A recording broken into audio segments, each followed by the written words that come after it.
할렐루야. 제가 여기 하나드림 교회에 와서 우리 하는 사역이랑 이렇게 선교 보고를 드렸던 게 엊그제 같은데 벌써 3년이 지났더라고요. 그래서 참 세월이 빨리 간다 하는 생각도 들고, 또 이렇게 그때 2023년에 와서 제가 하는 사역들을 좀 나누고 이렇게 소개를 드렸었는데, 그때도 저의 정식 안식년은 아니었어요. 급한 일이 있어서 잠깐 들어왔다가 와서 이렇게 말씀을 나눴었는데, 제 안식년은 24년에서부터 이제 25년 초까지였거든요. 그래서 요번에도 이제 제가 그 학생 시절에 이렇게 훈련을 받던 선교단체에 선교 대회가 있어서 선교 대회 참석자 잠깐 들어왔는데, 또 주님께서 이렇게 기회를 주셔서 우리 하나드림 교회에서 저의 사역들을 다시 한번 나눌 수 있게 된 것에 대해서 너무 감사드리고요. 그때 23년도에도 잠깐 말씀드렸지만 우리 안영주 목사님 그때 이제 제가 좀 이렇게 선교 보고 드리면서 좀 인사를 드렸고, 여러분들 잘 아시는 이제 홍은지 전도사님께서 제 아내인 홍정희 선교사와 오랜 친구 사이세요. 그래서 두 분의 친분이 매우 가까우신데, 또 이렇게 홍은지 전도사님을 통해서 또 하나드림 교회 소식이나 기도 제목들도 우리가 열심히 또 듣고 있습니다. 그래서 비록 우리가 선교지에 있지만 또 거기서 하나드림 교회를 위해서 또 열심히 또 기도하고 있거든요. 그래서 이렇게 기도하던 교회에 또 제가 와서 선교 보고를 또 드릴 수 있게 돼서 너무 감사를 드립니다. 잠깐 우리 말씀해 주신 것처럼 제가 있는 곳은 알바니아라고 하는 나라인데요. 알바니아는 동유럽에 있는 나라예요. 알바니아 주변에는 그리스 남쪽으로, 그리고 이제 동쪽으로 북마케도니아라는 나라가 있고요. 그리고 북쪽에 이제 코소보라고 하는 나라와 몬테네그로라는 나라가 있습니다. 그리고 이제 바다가 서쪽에 있는데 바다 건너편에는 이탈리아가 있어요. 그래서 알바니아는 발칸반도라고 하는 곳에 있고요.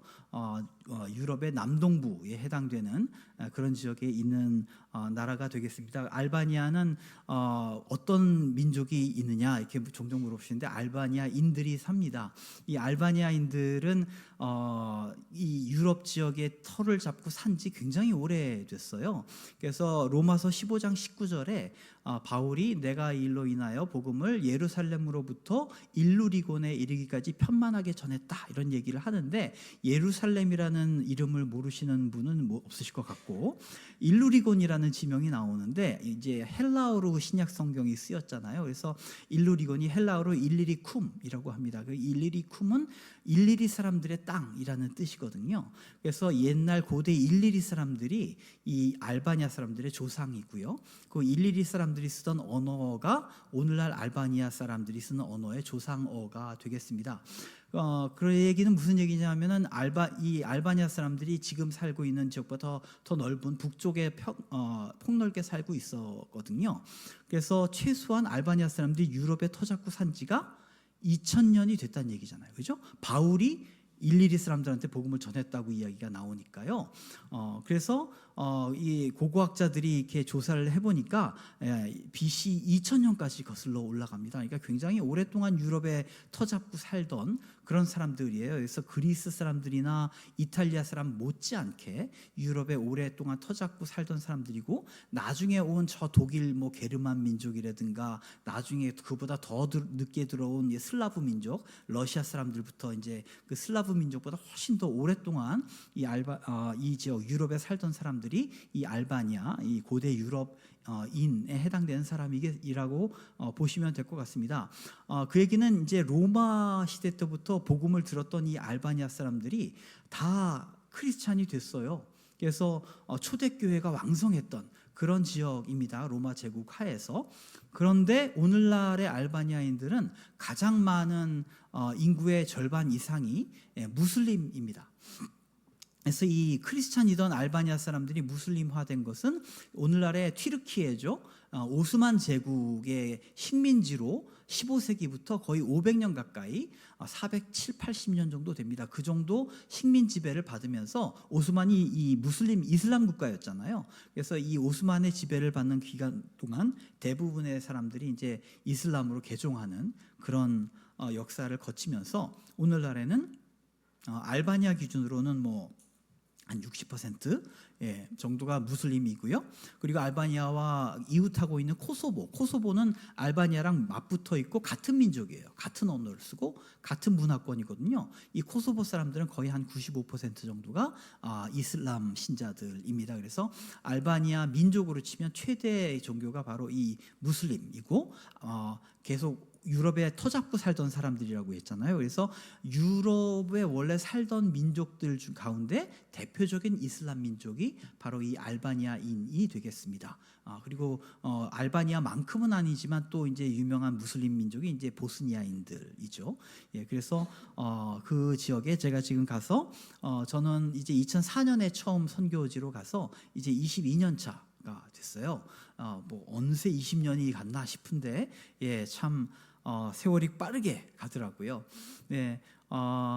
우리는 이 알바니아에 가서 처음부터 이제 함께 팀 사역을 해 왔어요.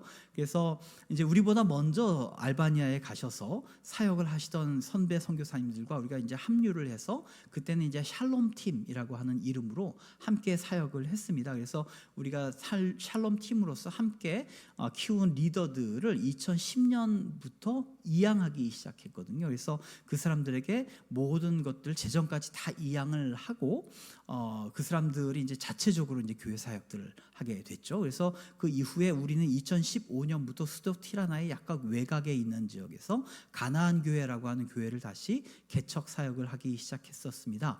그래서 2015년부터 약 10년 정도 사역을 했던 그 무렵에 제가 23년도에 이제 여기 와서 거기서 양육해서 얻은 리더들에 대한 이야기들을 제가 선교 보고를 드렸었고요.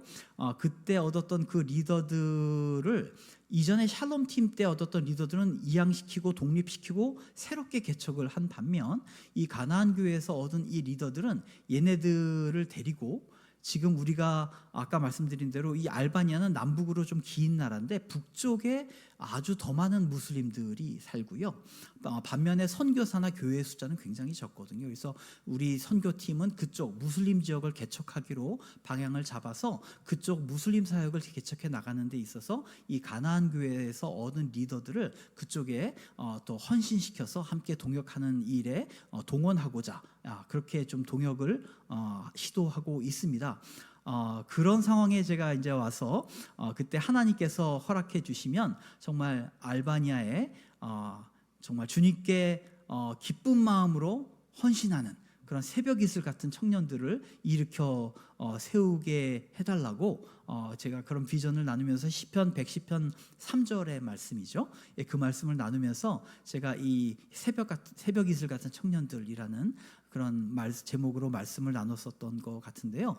이 새벽 이슬 같은 청년들이 해당되는 알바니아 말이 베사 에리니스라고 부릅니다. 베사는 이슬이라는 뜻이고 리니스는 젊은이들이라는 뜻이에요. 그래서 이슬 같은 청년들이라는 뜻이거든요. 그래서 그런 사역을 시작하기 위한 장소를 얻으려고 하는데 그거를 위해서 기도해달라 그런 부탁을 제가 했던 기억이 나는데요. 그리고 2023년 여름에 알바니아로 돌아가서 23년 10월에 그 이야기를 다 하면 오늘이 밤을 샐 것 같아서 그 이야기를 다 하진 못하겠지만 놀라운 하나님의 인도하심으로 좀 이따 보여드릴 아카데미를 우리가 이제 얻게 됐습니다. 그래서 아카데미에서 2023년 10월부터 부산에 세계로 병원이라는 선교 병원이 있어요. 그 세계로 병원 팀이 2년에 한 번씩 알바니아로 단기 선교를 오거든요. 그래서 그때 23년 10월에 세계로 병원의 의료 선교를 그 공간에서 하는 거를 시작으로 우리가 그 이후로 이제 아카데미에서 베사이리니스 운동을 위한 사역을 시작을 하게 됐습니다. 그 이후에 이제 우리가 24년에 안식년으로 한 8달 정도 한국에 나왔었는데 그 이후로 우리가 이제 작년에 다시 복귀를 하고 나서 새로운 텀에서 본격적으로 소그룹 활동과 진료 그리고 청년 사역들을 시작을 하게 됐습니다. 제가 준비한 슬라이드가 몇 장 있는데요. 그거를 좀 보면서 말씀을 좀 드리도록 하겠습니다. 오늘 제목이 원래 그 스테반의 선교로 제가 알려드렸어요. 근데 이제 아내가 그 제가 원래 알려준 제목은 스데반은 왜 죽었을까인데 제목이 너무 좀 세다고 좀 순화시키라고 그래갖고 스데반의 선교 이렇게 딱 말씀드렸는데, 사실 오늘 나누고자 하는 말씀의 포인트는 스데반은 왜 죽었을까에 대한 것을 좀 생각해 보려고 했었고요. 좀 이따가 말씀은 제가 계속 나누도록 하겠습니다. 그래서 슬라이드는 요거는 이제 그 가운데 보시면 저게 독수리거든요. 그래서 머리 2개 달린 독수리, 까만색 독수리, 바탕은 빨간색. 빨간색 바탕에 저 머리 2개 달린 까만 독수리가 알바니아의 국기입니다. 이 동상은 우리가 지금 새롭게 개척해서 사역하고 있는 쿠커스라고 하는 알바니아 북쪽에 있는 도시가 있거든요. 그 도시로 들어가는 입구에 있는 동상이에요. 그래서 그거를 이제 사진을 찍어서 알바니아 사역의 어떤 상징처럼 이렇게 좀 보여드리려고 보여드리는 거고요. 먼저 말씀드릴 거는 아까 제가 잠깐 말씀드린 대로 쿠커스 청소년 아카데미입니다. 저 뒤에 보이는 하얀 건물이 바로 그 아카데미 건물이 되겠고요. 그 앞에서 물을 주고 계신 분은 주인 아저씨이십니다. 하여간 뭐 저분은 크리스찬은 아니시지만 어쨌건 주님께서 놀라운 정말 기적 같은 방법을 통해서 저 아카데미를 우리에게 주셨어요. 그래서 저 아카데미를 중심으로 우리가 한 달에 한 번 라지 미팅을 합니다. 청소년 아카데미는 이제 청소년들을 주된 대상으로 하는 사역들인데요. 쿠커스뿐만이 아니라 이제 그 지역에 있는 청소년들을 초청해서 이렇게 예배를 드리고 게임하고 소그룹 활동을 하고 하는 그런 집회를 한 달에 한 번씩 하고 있는데, 이 대그룹 집회를 위해서 아까 말씀드린 대로 수도 티라나에 있는 가나안 교회의 리더들이 이제 차를 타고 한 달에 한 번씩 오는 겁니다. 이쪽 쿠커스 지역으로 와서 저기서 이제 봉사를 하고 돌아가고 합니다. 그래서 이 쿠커스 아카데미에서는 우리가 대그룹 모임만 할 뿐 아니라 저기서 보시면 이제 사진 왼쪽에 보면 그 3명의 알바니아 자매가 앉아 있죠. 저 친구들이 이제 한국어를 배우고 싶어 갖고 제 아내가 이제 한국어를 저 친구들에게 가르치면서 이제 또 양육을 하는 그런 소그룹 모임이 되겠고, 오른쪽 위에 보면 이제 거기에 우리가 그 전에 개척한 모퉁이돌 교회라고 하는 교회가 있는데 그 교회 신자들의 자녀들이에요. 그 친구들을 이제 성경 공부하는 그런 모습이고, 그 아래는 보시면 기타를 배우고 있죠. 제가 20대까지 기타를 치다가 30대 이후로는 기타를 친 적이 없는데 선교지에 가니까 다시 또 갑자기 기타를 가르쳐야 되는 그런 상황이 된 거죠. 아주 이런 거 뭐 저는 아마추어 중에서도 하수기 때문에 전혀 하나님이 안 쓰실 것 같은데, 그런데 하나님께서 또 저런 선교지에 가면 워낙 없다 보니까 저 같은 사람도 저렇게 또 쓰시고, 그래서 저 친구한테 이렇게 코드로 반주하는 것들을 띄엄띄엄 가르쳤는데, 이제 저 친구가 모퉁이돌 교회에서 찬양 인도를 하는 찬양팀의 그것도 리더로 섬기고 있는 다비디라고 하는 친구입니다. 그래서 다양한 접촉점을 활용해서 소그룹 활동을 이제 쿠커스 아카데미에서 우리가 지금 하고 있고요. 그리고 또 한 가지 이제 보여드릴 건 이제 티라나 스위스 클리닉. 이 스위스 클리닉에 대한 얘기도 또 얘기를 하자면 또 굉장히 깁니다. 짧게 말씀을 드리자면 저긴 수도 티라나에 있는 클리닉인데요. 저 가운데 이제 파란 옷을 입고 있는 자매가 이제 알마라고 하는 자매고, 그 남편이 크리스티안이라는 친구인데 스위스 선교사예요. 우리와는 오랫동안 이제 친구처럼 지내고 있던 사이인데, 저 스위스 선교팀이 했던 중요한 사역이 뭐냐면 그 응급 환자 후송, 앰뷸런스라든가 헬리콥터도 운영했던 그런 팀이거든요. 이제 그런 응급 환자 후송 사역을 막 하다 보니까 주변 사람들이 혹시 클리닉을 하지 않겠느냐라는 그런 것들을 자꾸 물어봐서 우리가 클리닉을 해야겠다라는 그런 생각을 하게 된 겁니다. 그래서 기도하면서 클리닉을 준비해 가게 됐는데, 저 친구들의 기도 제목은 뭐였냐면, 클리닉은 본인들이 의사는 아니거든요. 그래서 클리닉은 준비를 하는데 자신과 동역할 수 있는 크리스찬 의사가 좀 이렇게 경험도 있고 그런 의사가 있어야 되는데, 하나님께서 그런 의사를 주시기를 막 기도하고 있었습니다. 반면에 우리는 그 전에 샬롬 팀 사역을 하면서 우리가 하던 샬롬 클리닉이 제가 이런 교회 사역과 이런 무슬림 개척 사역을 하면서 동시에 병원을 운영하는 일까지는 도저히 할 수가 없어서, 저는 그 클리닉에서 진료는 했지만 어떤 행정적인 법적인 그런 것들을 제가 운영할 여유가 없어서 그 클리닉을 결국은 현지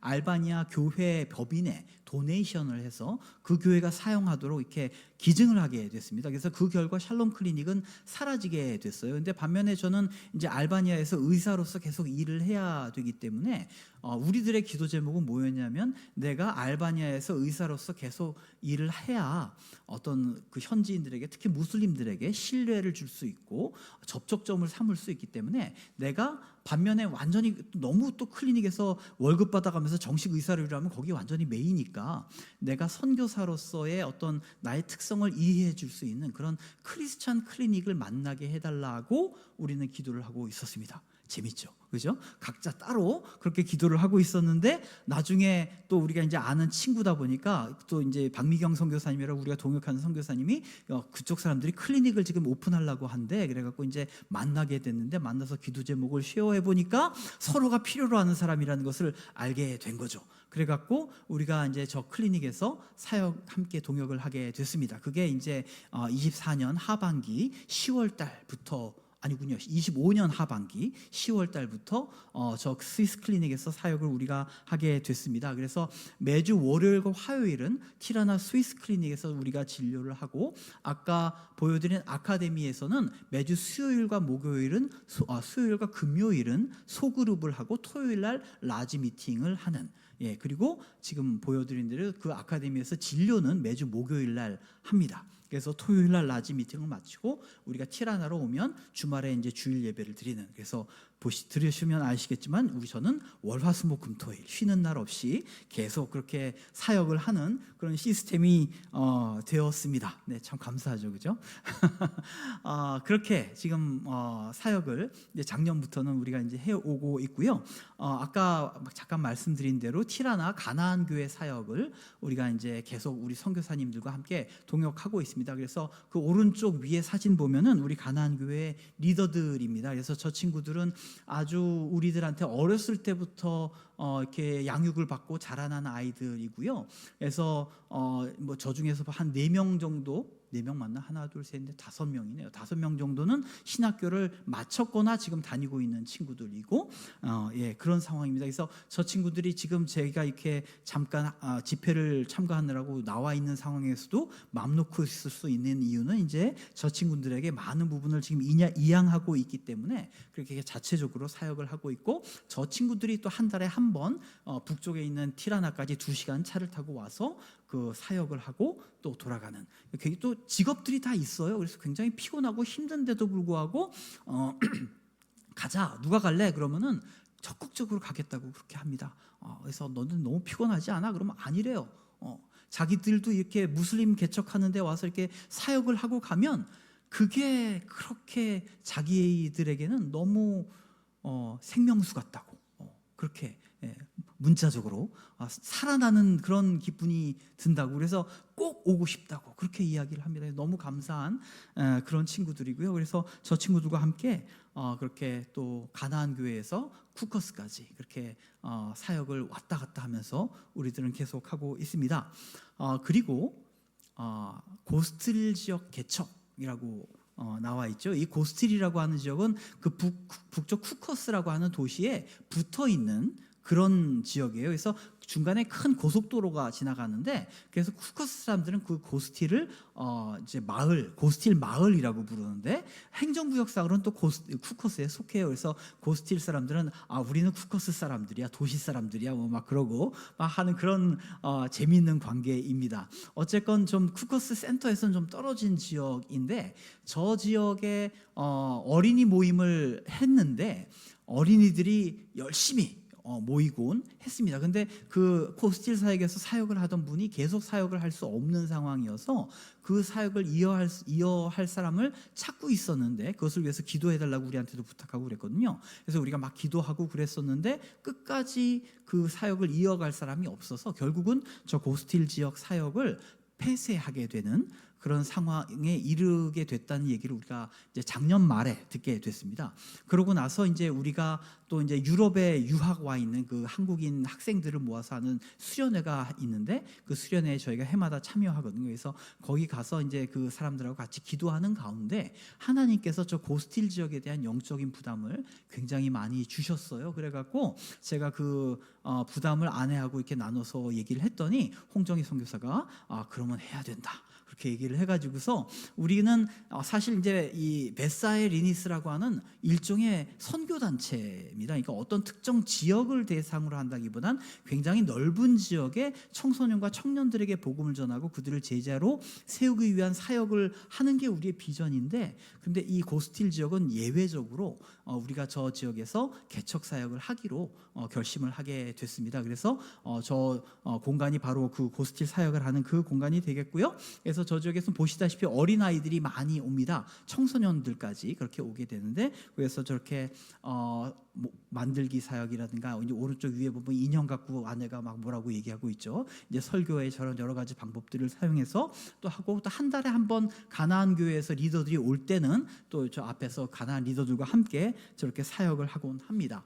이렇게 그 고스틸에 있는 그 청소년과 아이들을 개척하는 사역일 뿐만이 아니라 아까 제가 아카데미에서 보여드렸던 우리랑 소그룹을 하고 있는, 우리에게 양육을 받고 있는 아이들이 있는데 그 양육받고 있는 그 친구들을 저렇게 거기서 보조교사로 활용을 합니다. 그래서 얘네들이 성경 공부만 하는 것이 아니라 거기서 직접 봉사를 하는 거죠. 예, 그 보조교사로. 그리고 그 고스틸 지역에서 오고 있는 그 청소년들 중에서 한 달에 한 번 우리가 하는 이 청소년 모임에 얘네들을 초청합니다. 그래서 얘네들이 저 보시다시피 특히 이제 여자 아이들이 이렇게 또 우리 청소년 모임에 와서 이렇게 또 말씀을 듣고 하는 그런 변화들이 생기게 됐습니다. 그래서 어떻게 보면 이제 이 고스틸 하나를 시작을 했지만 여기가 이제 삼중의 의미가 있는 거죠. 그곳에 어린이들을 개척할 뿐만이 아니라 우리에게 양육받고 있는 아이들의 제자 양육의 헌신의 어떤 그 봉사의 장,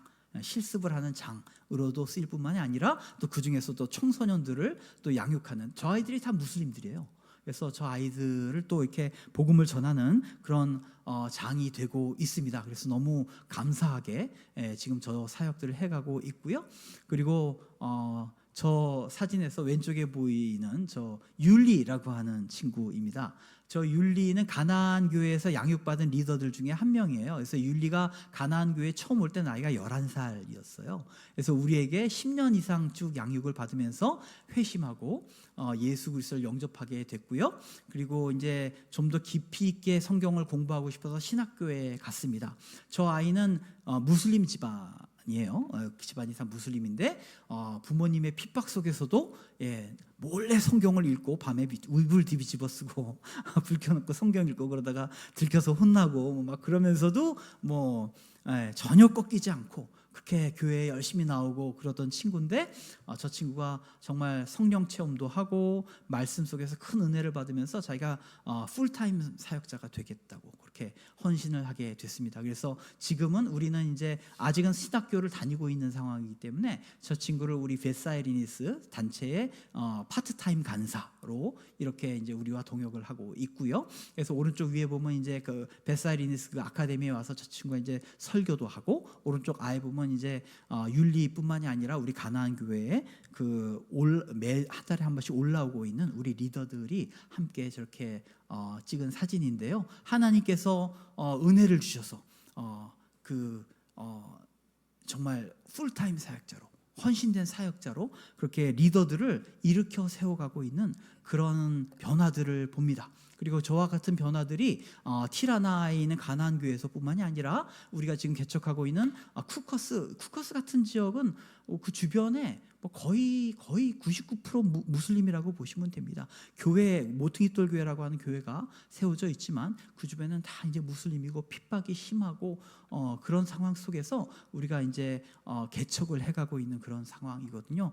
그럼에도 불구하고 하나님께서 은혜를 주시는 그런 청소년들과 또 사역자들을 세우심으로써 저들 가운데 주님의 일들을 해 가실 것을 우리가 기대하면서 그렇게 사역을 해 가고 있습니다. 그래서 우리가 기도 제목을 나누고 할 때 이 알바니아를 기억하실 때 저 보셨던 사진 떠올려가면서 좀 기도해 주시면 좋겠습니다. 오늘 말씀을 좀 나누려고 하는데요. 오늘 말씀은 우리가 지금 읽은 것처럼 스데반에 대한 이야기입니다.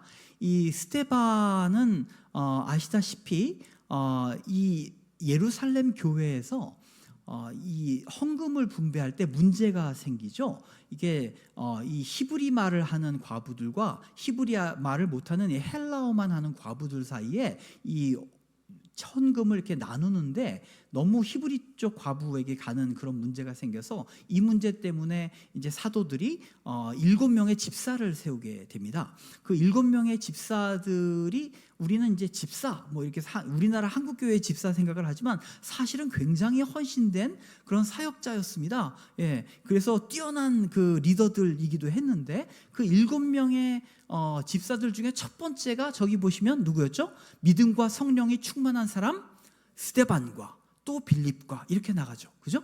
첫 번째로 나오는 사람이 스데반입니다. 이 7명 모두가 믿음과 성령이 충만한 사람들이었지만 이들 중에서도 첫 번째가 누구였죠?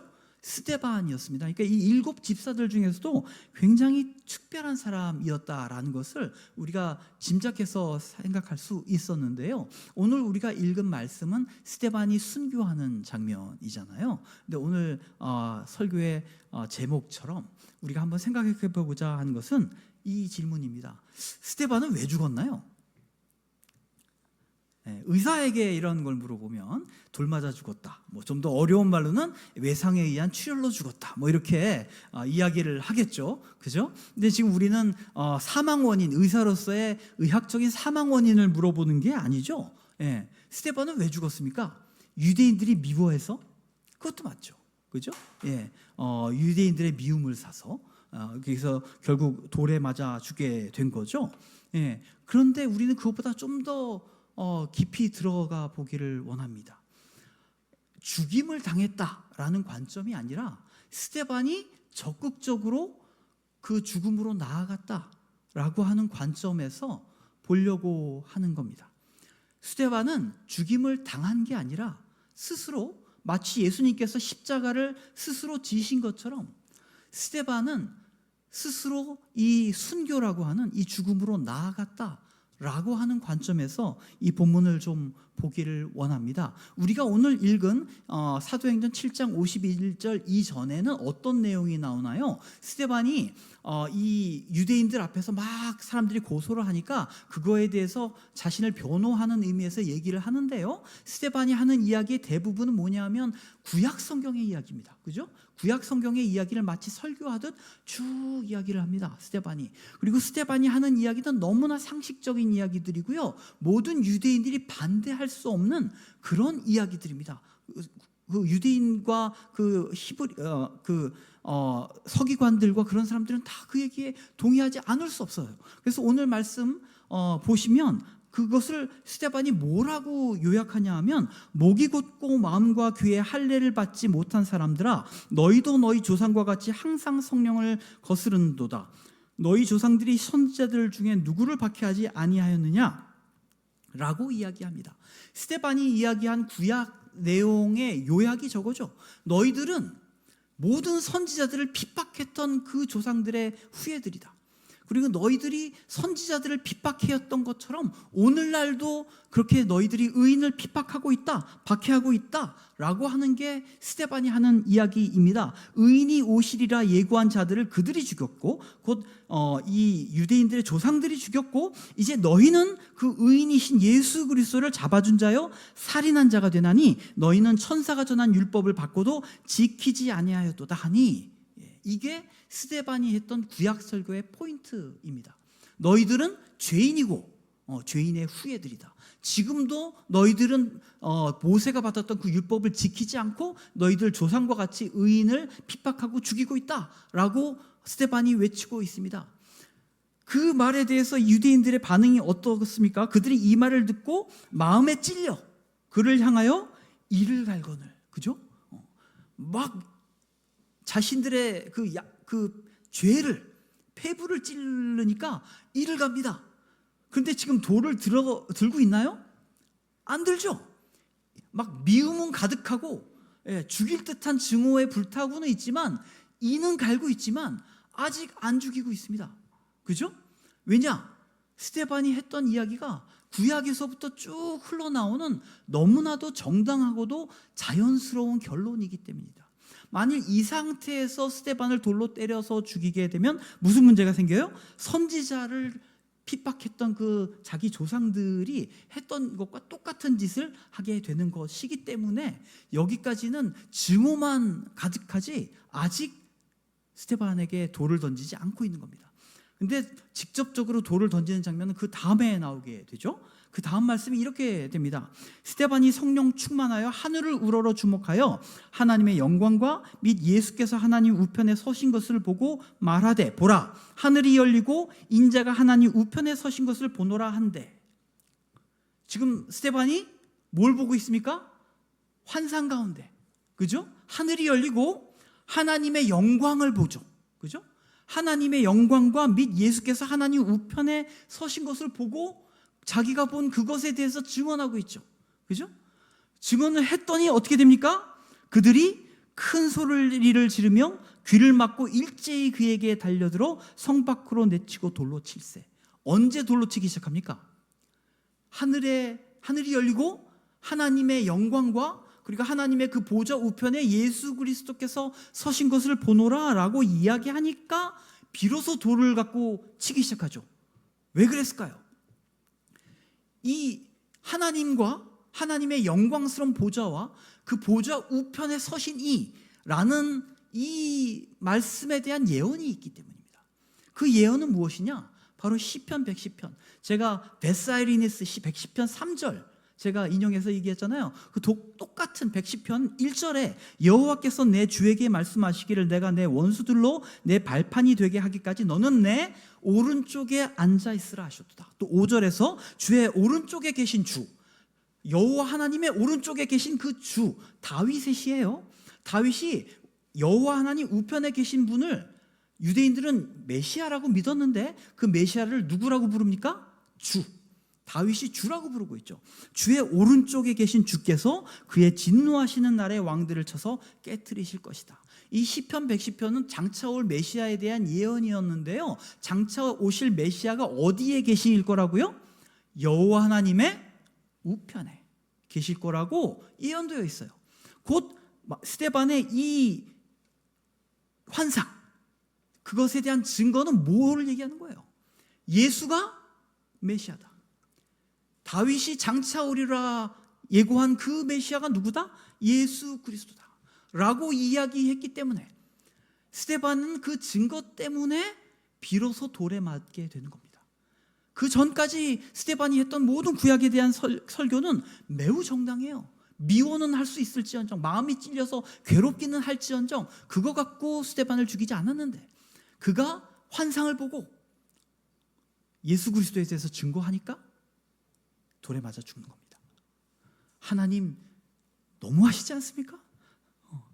말씀만 갖고 얘기를 했으면 안 죽었을 텐데 왜 그 타이밍에 스데반의 영안을 여셔서 하나님의 영광을 보게 하시고 그 영광에 대해서 증거하게 하심으로 스데반이 죽는 겁니다.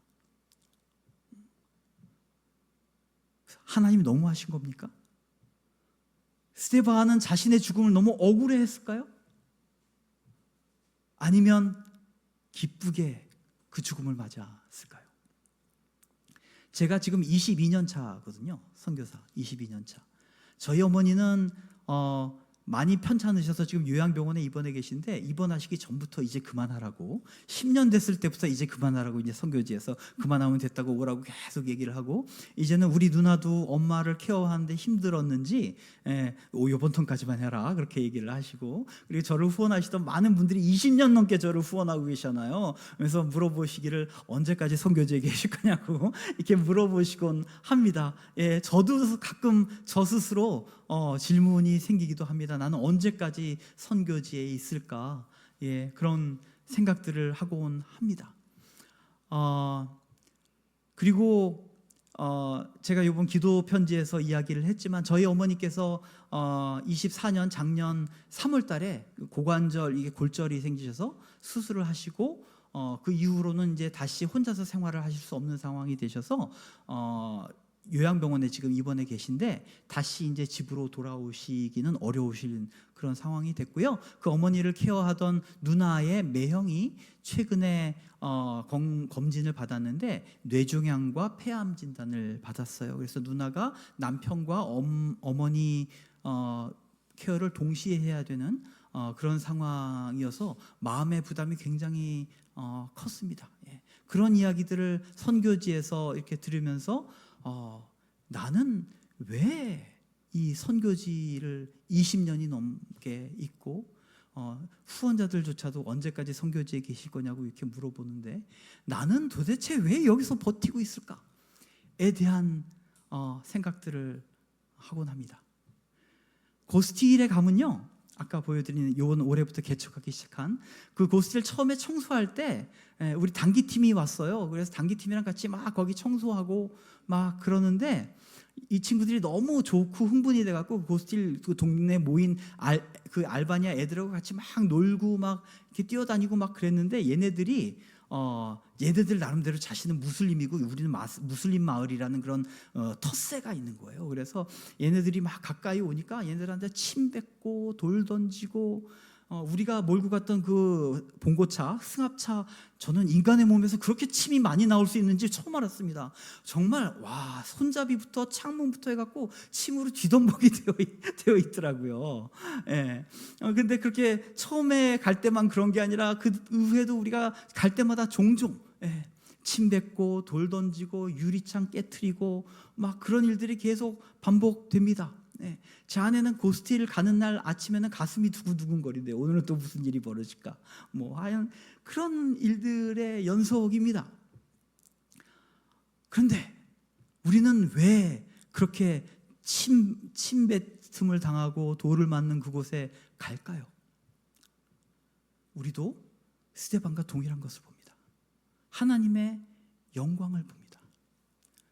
그리고 그 영광의 우편에 계신 예수 그리스도를 봅니다.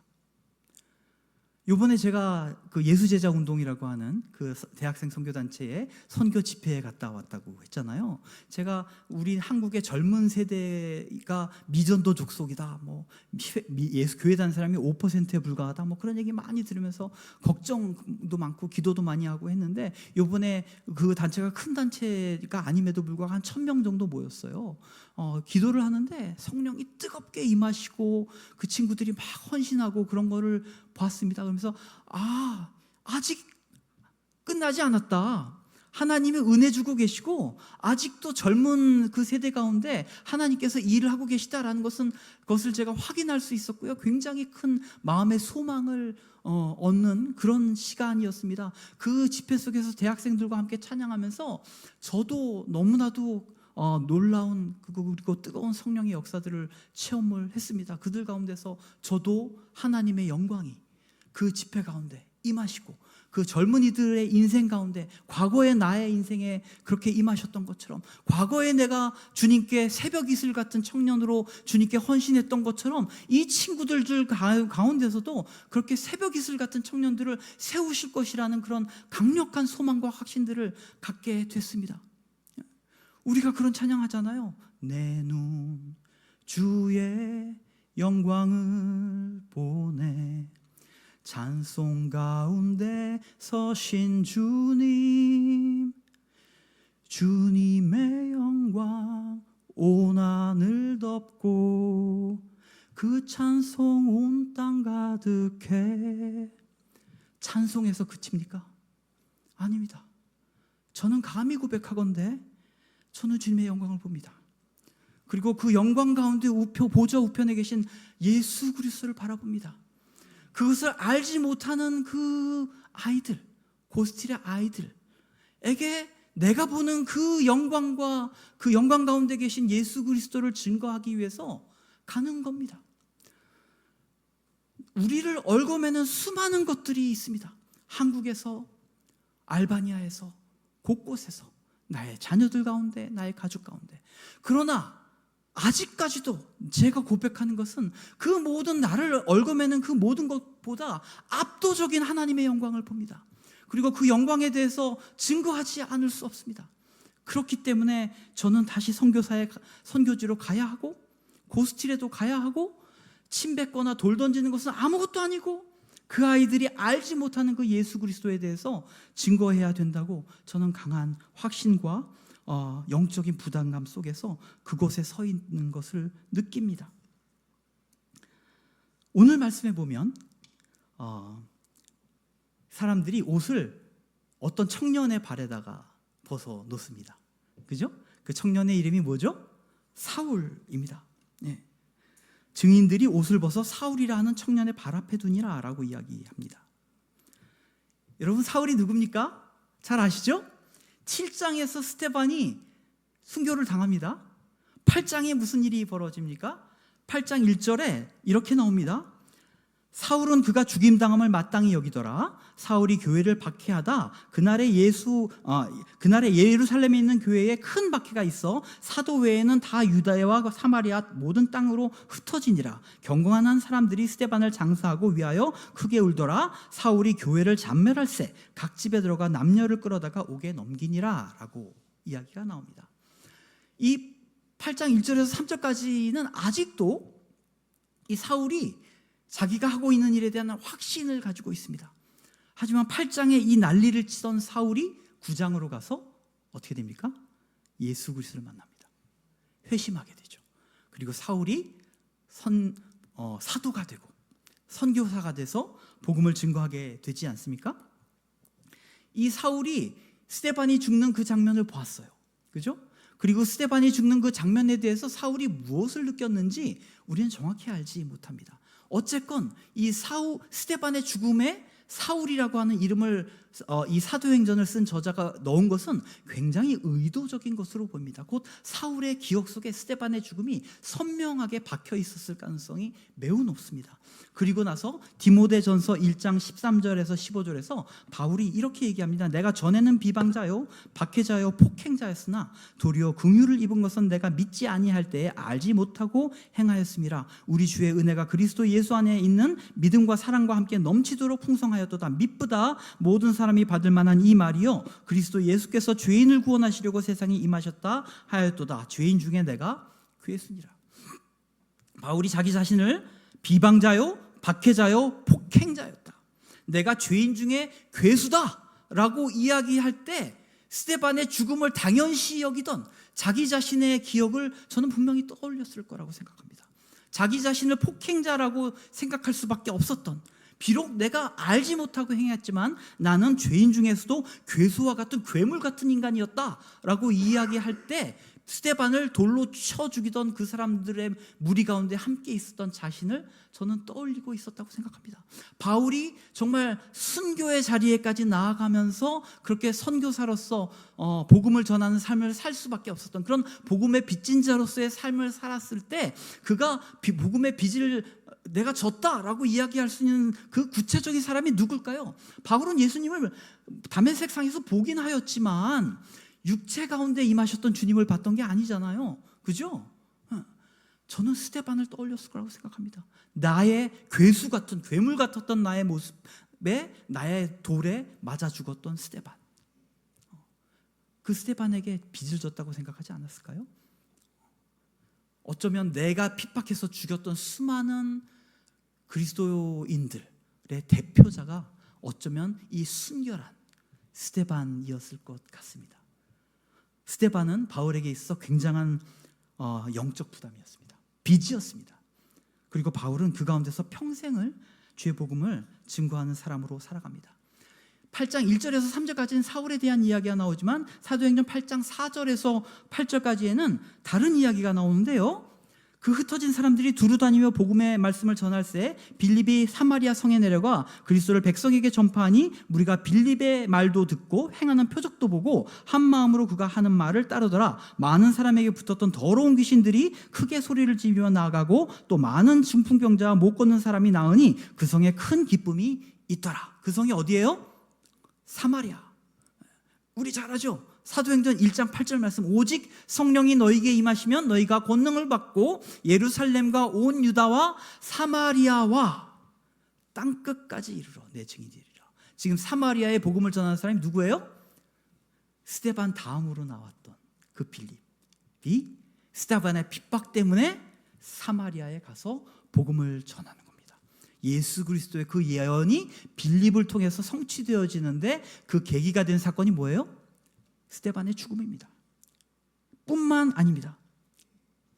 사도행전 11장 19절에서 21절, 그때 스데반의 일로 일어난 환란으로 말미암아 흩어진 자들이 베니게와 구브로와 안디옥까지 이르러 유대인에게만 말씀을 전하는데 그 중에 구브로와 구레네 몇 사람이 안디옥에 이르러 헬라인에게도 말하여 주 예수를 전파하니 주의 손이 그들과 함께 하심에 수많은 사람들이 믿고 죽게 돌아오더라. 이게 어느 교회 얘기예요? 안디옥 교회 얘기합니다. 안디옥 교회가 바로 바나바와 바울을 사도로 세워서 파송한 교회입니다. 이 안디옥 교회가 세워지게 된 그 시발점이 어디예요? 스데반의 일로. 스데반이 죽을 때 이와 같은 일들이 일어날 거라고 예상했을까요? 저는 아닐 것 같아요. 그러나 지금 스데반의 죽음과 연관된 세 가지 사건을 보았습니다. 사도 바울, 빌립, 그리고 안디옥 교회. 이 안디옥 교회는 복음이 사마리아를 넘어 땅끝을 향하게 되는 계기가 되죠. 바울의 폭발적인 전도 여행의 시작점이 바로 이 안디옥 교회입니다. 이 모든 사건들이 무엇이 시발점이 됐다고요? 스데반의 죽음입니다. 그렇게 죽임을 당한 스데반은 뭐라고 생각했을까요? 나는 너무나도 억울하게 죽는다. 주여 나의 원한을 갚아주시옵소서.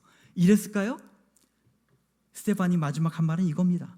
그들이 돌로 스데반을 치니 스데반이 부르짖어 이르되 주 예수여 내 영혼을 받으시옵소서 하고 무릎을 꿇고 크게 불러 이르되 주여 이 죄를 그들에게 돌리지 마옵소서. 이 말을 하고 자니라. 예수님이 하신 말과 똑같은 얘기를 스데반이 하죠. 예수님처럼 성화되었기 때문일까요? 그럴 수도 있습니다. 저는요, 근데 다른 면이 있다고 생각합니다. 그건 뭐냐? 이 사람들에게도 복음이 전해져야 됩니다. 이 사람들이 지금 나를 죽이는 이 죄 때문에 이들에게 복음이 전파되어지지 않는 일이 생겨선 안 돼요. 스데반은 자신이 스스로 지금 죽는 이 죽음이 두렵지 않습니다. 왜냐하면 눈으로 하늘이 열리고 하나님의 영광과 그 영광의 보좌 우편에 서 계신 예수 그리스도를 보기 때문에 스데반은 어쩌면 돌로 맞아 죽는 걸지 모르지만 그분은 그 바라보는 그 비전, 환상 속에서 하나님의 나라를 향하여서 가는 그 영광된 그 나라로 들어가는 그 과정 속에 자신이 있다고 여겼을 거라고 저는 생각합니다. 그 영광의 자리로 가는 그 상황에서 나를 돌로 치는 그 사람들에 대해 원한이 가득했을까요? 아니었을 겁니다. 제가 이렇게 스데반 이야기를 한다고 해서 저도 죽을 때까지 순교할 때까지 선교지에 있겠습니다 이 이야기를 하는 것은 아닙니다. 여러분들도 순교할 때까지 그렇게 사십시오 이런 이야기를 하는 것도 아닙니다. 그러나 제가 이야기하고 싶은 건 단 한 가지입니다. 우리가 이곳 한국에서 평범한 그리스도인으로서의 삶을 살건 아니면 저처럼 선교지에 가서 선교사의 삶을 살건 어떠한 삶을 살건 간에 스데반과 동일한 공통점이 우리 가운데 있어야 하는데 그것은 뭐냐 하면 하늘에 계신 우리 하나님의 영광과 그의 보좌 우편에 계신 예수 그리스도를 바라보는 것입니다. 우리가 예배 드릴 때마다 사도행전에서 뭐라고 고백합니까?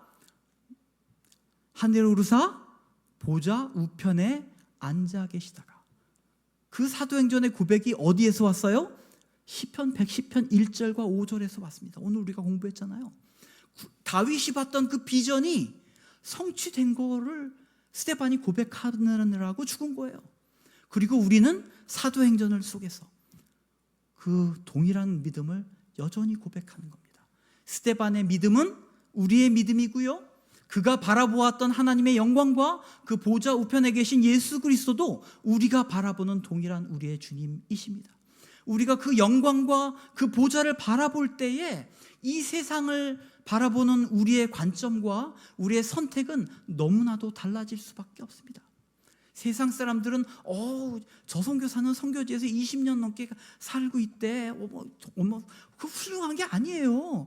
하나님의 영광을 바라보면 그건 당연한 거예요. 그렇잖아요. 스데반은 그 아픈 돌에 맞아 죽었대. 불쌍해. 어떻게? 아니에요. 하나님의 영광과 예수 그리스도를 보니까 그건 아무것도 아닌 거예요. 우리로 하여금 평범한 가운데도 기적과 같은 삶을 살게 하는 근본적인 능력이 하나님의 나라와 그 아버지의 영광과 그 아버지의 보좌 우편에 계신 예수 그리스도를 바라보는 것에 있다고 저는 믿습니다. 절대로 순교하시라는 의미가 아닙니다. 저 순교하겠다고 얘기하는 거 아니에요. 오해 없으시기 바랍니다. 제가 지금 도전하고 저 스스로에게 다시 한번 리프레시하는 것은 바로 그 하나님의 영광과 그 보좌 우편에 앉아 계신 예수 그리스도를 바라보아야 한다라는 겁니다. 우리가 찬양할 때마다, 사도신경에서 고백할 때마다, 우리가 기도할 때마다 나의 영혼에 세상 사람들은 알지 못하는 그 예수 그리스도의 영광이, 그 보좌의 그 영광이 나의 속에 가득하기 때문에 이 비밀과 같은 예수 그리스도의 복음이 나의 삶의 이유가 되기 때문에 우리가 오늘도 우리가 주님의 제자로서 주님의 그리스도의 하나님의 자녀로서 우리가 하고 있는 그 작은 선택을 수요일 날 피곤함에도 불구하고 이거 교회에 와서 예배를 드리는 선택을 우리가 하는 거라고 저는 믿습니다. 비록 어쩌면 우리가 굉장히 작은 것이라고 스스로 언더 이밸루에이트 할지 모르지만 그것이 하나님의 영광과 그 보좌 우편에 계신 예수 그리스도를 바라보는 것이 이유가 된다면 그것은 스데반의 죽음과 다르지 않습니다. 우리는 스데반이 왜 죽었는지 이해하고 있는 겁니다. 우리가 하나님의 영광을 바라보는 순간, 하나님의 보좌 우편에 계신 예수 그리스도를 바라볼 때 우리는 이미 스데반과 같은 자리에 얼굴이 천사와 같이 빛나며 우리도 서 있는 것이라고 저는 그렇게 믿습니다. 우리 하나드림 교회 모든 성도님들, 한국의 삶이 복잡하고 바쁘고 피곤하고 녹록지 않음을 제가 잘 압니다. 그러나 그 모든 피곤함을 압도적으로 이기고 격려하시고 힘을 주시는 하나님의 영광을 매일매일 경험하시는 우리 하나드림 교회 성도님들이 되시길 축복합니다. 제가 기도하겠습니다. 하나님 아버지, 스데반은 하나님의 영광과 그 보좌 우편에 계신 예수 그리스도를 바라봄으로 죽음으로 나아갈 수 있었습니다. 주여, 우리도 그 동일하신 하나님과 그 보좌 우편에 계신 예수 그리스도를 바라봄으로 아버지 이곳 한국에서 우리의 평범하지만 위대한 삶을 살아가게 하시는 줄 믿습니다. 우리로 하여금 이 세상의 현실 이전에 그것을 압도하고도 남음이 있는 하나님의 영광을 보는 주님의 자녀들로 만들어 주시옵소서. 우리 주 예수님의 이름으로 기도하였습니다.